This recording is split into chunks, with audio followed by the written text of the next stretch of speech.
Assalamualaikum warahmatullahi wabarakatuh. Alhamdulillah wassalatu wassalamu ala Rasulillah Sayyidina Muhammadin ibn Abdullah wa ala alihi washabihi wa man tabi'ahum bi ihsanin ila yaumil qiyamah, amma ba'du. Faqala al-musannif rahimahullah ta'ala wa nafa'ana bi'ulumihi wa madana bi asrarihi. Wa yahrumu 'ala al-junubi sittatu asya'a: as-salatu wa tawafu wa massul mushafi wa hamluhu wal lubthu fil masjidi wa qiraatul Qur'an.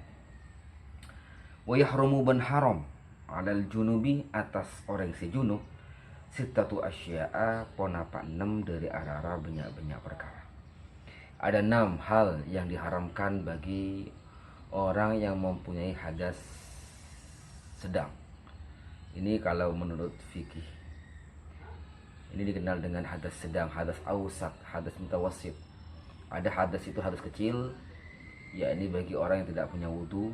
Ada hadas sedang antara kecil dan besar, yaitu bagi orang junub seperti keluar mani atau setelah berhubungan. Ada hadas besar, yaitu haid, nifas, wiladah itu. Sekarang hadas junub. Atau walaupun begitu kita memang dulu itu diajarkan oleh kiai-kiai kita, orang-orang tua kita,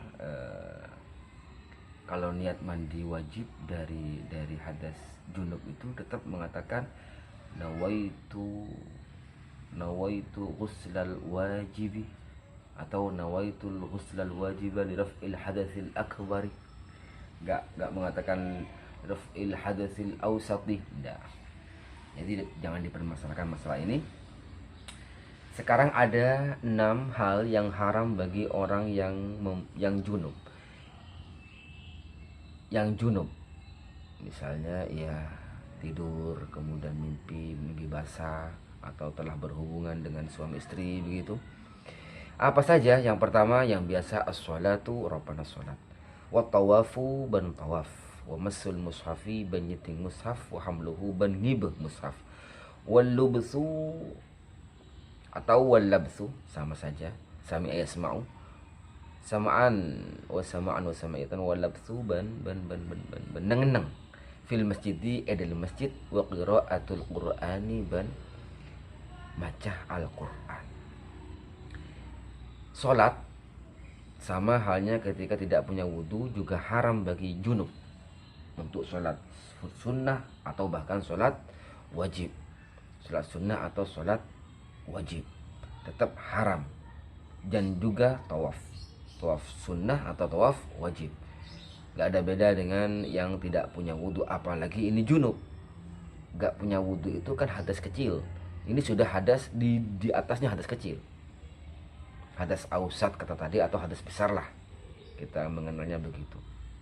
Sholat, jadi tidak boleh sholat, tidak boleh tawaf. Tawaf itu bimanzilatis sholat kata yang kemarin, bahwa tawaf itu sama halnya dengan sholat. Artinya ia harus tidak punya hadas kecil atau sedang atau hadas besar. Di sini dijelaskan hadis la yaqbalullahu sholatan bighairi tahurin atau bighairi tuhurin. Tidak diterima sholatnya seorang hamba yang tidak suci dari hadas kecil dan juga hadas sedang atau hadas besar. Maka ia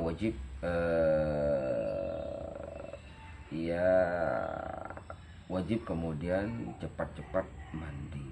Atau misalnya ia terhalang dari air, karena tidak ada air, yang ada hanya debu, yang wajib tayamum. Kalau air tidak ada, debu juga tidak ada, uzur, maka ia harus lihurmatil waqti. Nah, masalahnya di sini timbul ketika kita sholat lihurmatil waqti. Bagi kita yang sedang junub bagaimana? Sedangkan di dalam sholat itu ada bacaan Al-Quran. Bahkan ada yang wajib dibaca seperti Fatihah. Ada yang sunnah seperti bacaan surah setelah baca Fatihah. Maka dalam hal ini ulama menyatakan, yang lebih kuat itu menyatakan bahwa ia cukup membaca Fatihah saja, tidak usah, bahkan tidak boleh membaca surat setelahnya. Karena sholatnya ini lid darurah. Karena sholatnya ini karena ada kedaruratan. Sehingga ia harus membaca Fatihah. Bahkan sebagian ulama lagi mengatakan tidak usah baca Fatihah. Karena Fatihah termasuk ayat-ayat Al-Quran, bahkan Ummul Quran. Tidak usah. Bagaimana jadi? Jadi ia berdiri diam selama durasi seperti halnya membaca Fatihah. Kalau Fatihah durasinya 1 atau 2 menit, ya 2 menit ia berzikir. Tapi menurut ulama yang lain yang lebih banyak ini dan mungkin lebih kuat, maka tetaplah baca Fatihah karena Fatihah ini wajib. Sedangkan mengenai ketidakbolehan baca Fatihah bagi junub itu kan jika tidak darurat. Ini darurat. Sedangkan sholatnya itu pun darurat li hurmatil waqti. Apalagi ini. Jadi at-tabi'un tabi'un.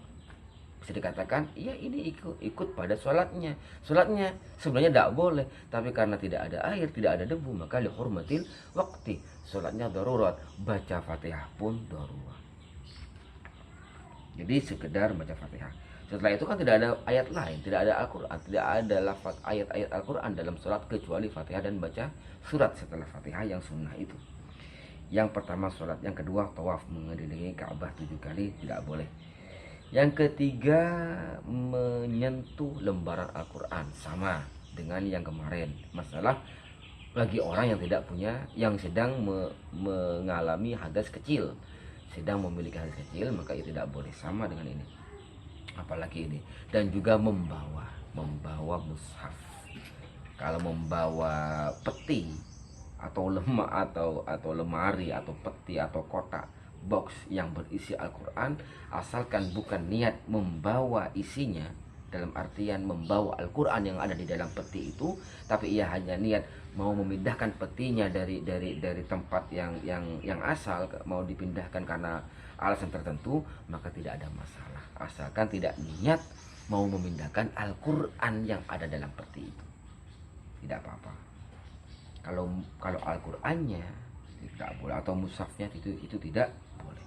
Juga termasuk juga kulitnya Al-Quran, walaupun sudah lepas dari Al-Quran. Kan banyak itu di musola-musola, kulit Al-Quran sudah lepas, itu juga masih dihukumi Al-Quran. Karena nisbatnya itu, jika kita menemukannya, maka kita akan mengatakan, oh itu bungkusnya Al-Quran, itu covernya Al-Quran.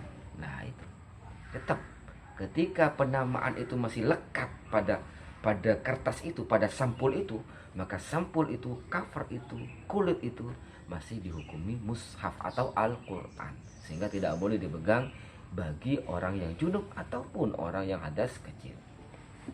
Kemudian yang 4 ya, yang 5, wal lubsu atau labsu fil masjid, diam diri dalam masjid.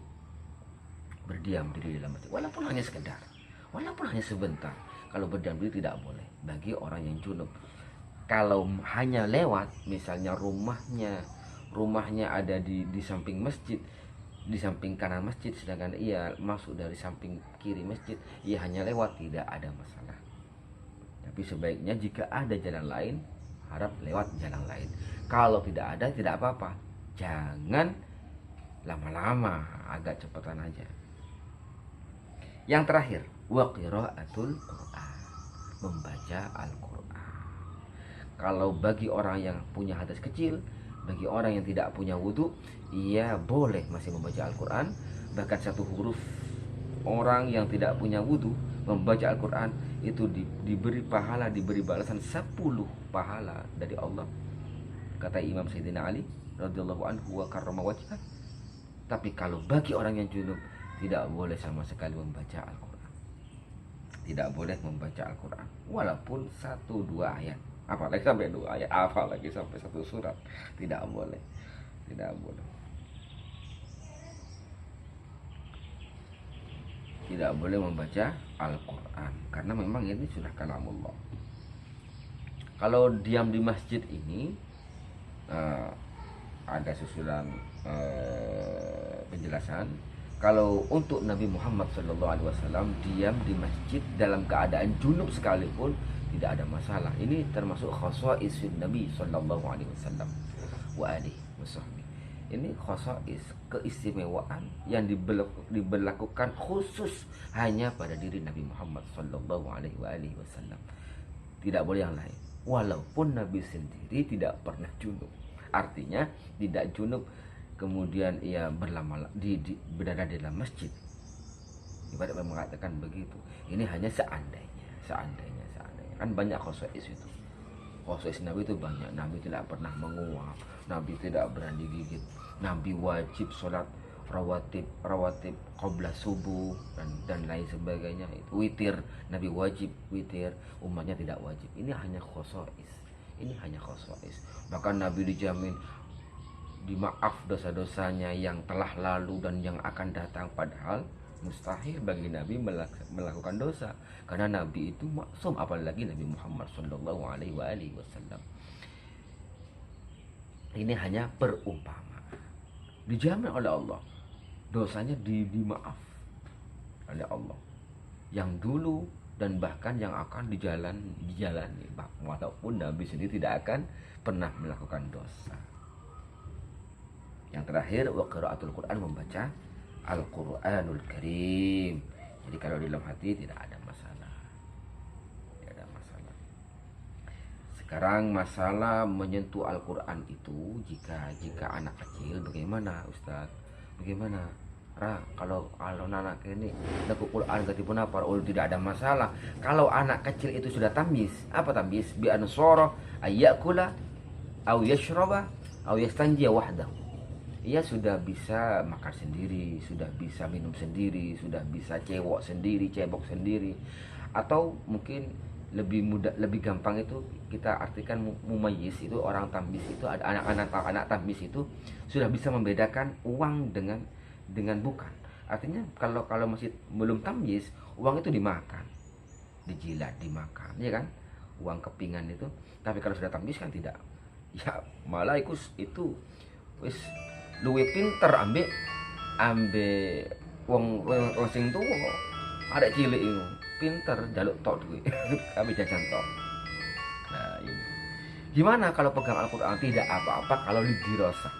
Mungkin kan mau ke musola, ke masjid, hampir maghrib itu kan ngaji-ngaji di musola kampung, tidak ada masalah jika memang untuk didirasa, untuk taklim, untuk belajar.